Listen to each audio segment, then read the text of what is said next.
بسم الله الرحمن الرحيم.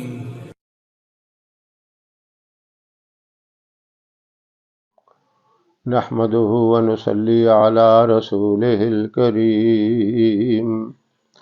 أما بعد فأعوذ بالله من الشيطان الرجيم. بسم الله الرحمن الرحيم.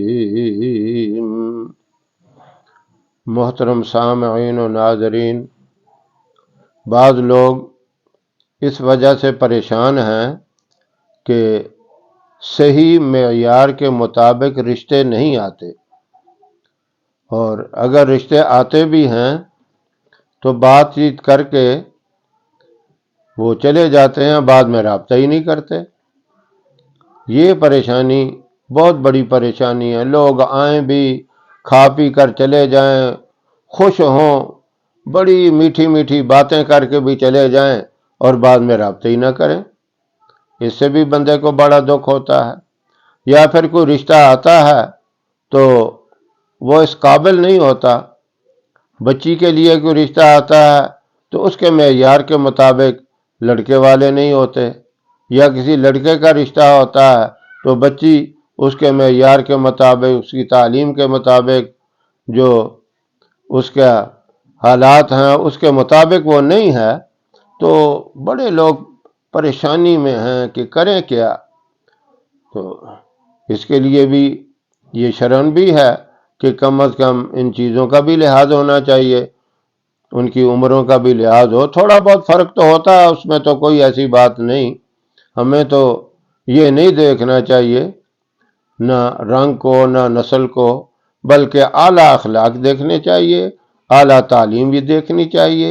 یہ چیزیں ہیں جن کو آپ صلی اللہ علیہ وسلم نے پسند کیا، اور یہ نہ ہو کہ بالکل بد اخلاق قسم کے لوگ ہوں اور انتہائی جاہل قسم ہوں، کہ جاہل قسم کے ہوں، یعنی دینداری ان کے قریب تک بھی نہ آئی ہو۔ تو اس طرح کے جو ہے نا بڑی پریشانی والے معاملے ہوتے ہیں۔ تو اس کے لیے ایک بڑا طاقتور وظیفہ ہے۔ وہ وظیفہ آپ نے اس وقت تک جاری رکھنا ہے جب تک کام نہیں ہو جاتا، صحیح معیار کے مطابق رشتہ آ نہیں جاتا، اس وقت تک وہ عمل جاری رکھنا ہے۔ اس میں شرط یہ ہے کہ لڑکی یا لڑکا یا اس کے اہل خانہ یہ 5 وقت نماز کی بھی پابندی کریں، اور یہ وظیفہ بھی فجر کی نماز کے بعد پابندی سے کریں۔ 5 وقت کی نماز کی پابندی میں اس لیے بتا رہا ہوں کہ جو وظیفہ کر کے کام کروایا جاتا ہے وہ اللہ سے کروانا ہوتا ہے۔ جب ہم اللہ کا ایک حکم جو سب سے بڑا حکم ہے، جس کے بارے میں اللہ نے کہا بندہ جب نماز کی حالت میں ہوتا ہے تو وہ بالکل میرے قریب ہوتا ہے، کیونکہ بتایا بھی یہی گیا ہے وَاسْجُدْ وَاقْتَرِب، سجدہ کرو اور اللہ کا قرب حاصل کرو۔ نماز میں جو سجدہ ہے یہ بڑی اونچی عبادت ہے، اللہ کا قرب نصیب ہو جاتا ہے۔ جب اللہ کا قرب نصیب ہو جائے اور پھر اس کے ساتھ بندہ وظیفہ بھی کرے تو پھر اس کی بات سنی جاتی ہے۔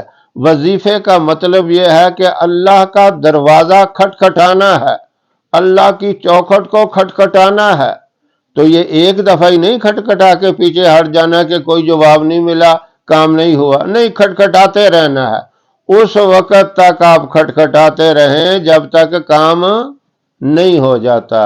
دنیا والوں کو بھی آپ دیکھتے ہیں نا، اگر کوئی دروازہ جا کے کھٹکھٹائے، 1 دفعہ کھٹکھٹائے، 2 دفعہ کھٹکھٹائے، 3 دفعہ کھٹکھٹائے، تو گھر والے بھی کہتے ہیں دیکھو بھائی یہ بیچارہ کوئی مجبور ہے، بار بار تو کھٹکھٹا رہا ہے، اس کی بات تو سننی چاہیے، اس کی بات کی طرف تو توجہ دینی چاہیے۔ دنیا والے بھی نرم پڑ جاتے ہیں، وہ بھی بات سن لیتے ہیں، اور دروازہ کھٹکھٹانے کے بعد پھر بڑی عاجزی سے اللہ سے ہم کلام ہونا ہے، بڑی نرمی حلیمی سے گفتگو کرنی ہے۔ اکڑ کے بات کرو گے، یہ اکڑ اور غرور اور تکبر تو اللہ کو بالکل پسند نہیں ہے۔ دنیا والوں سے بھی اکڑ کے بات کرو گے وہ بھی نہیں مانیں گے، وہ بھی کہیں گے چلو کون بیوقوف آ گیا ہے، دروازہ بھی کھٹکھٹا رہا ہے اور اکڑ کے بات بھی کر رہا ہے۔ کیا طریقہ ہونا چاہیے؟ نرم مزاجی، اخلاق، حلیمی، اور جتنی بھی مٹھاس ہوگی آپ کی گفتگو میں اتنی بات اثر رکھے گی، تاثیر ہوگی اس بات کے اندر۔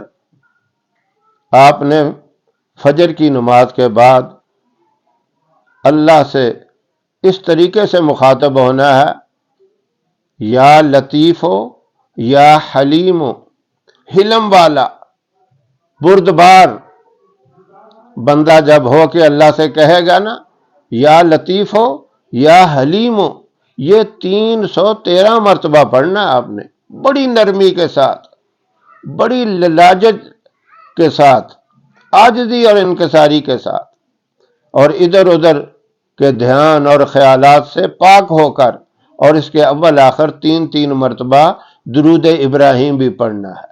اور یہ عمل آپ نے اس وقت تک جاری رکھنا ہے جب تک کام نہیں ہو جاتا۔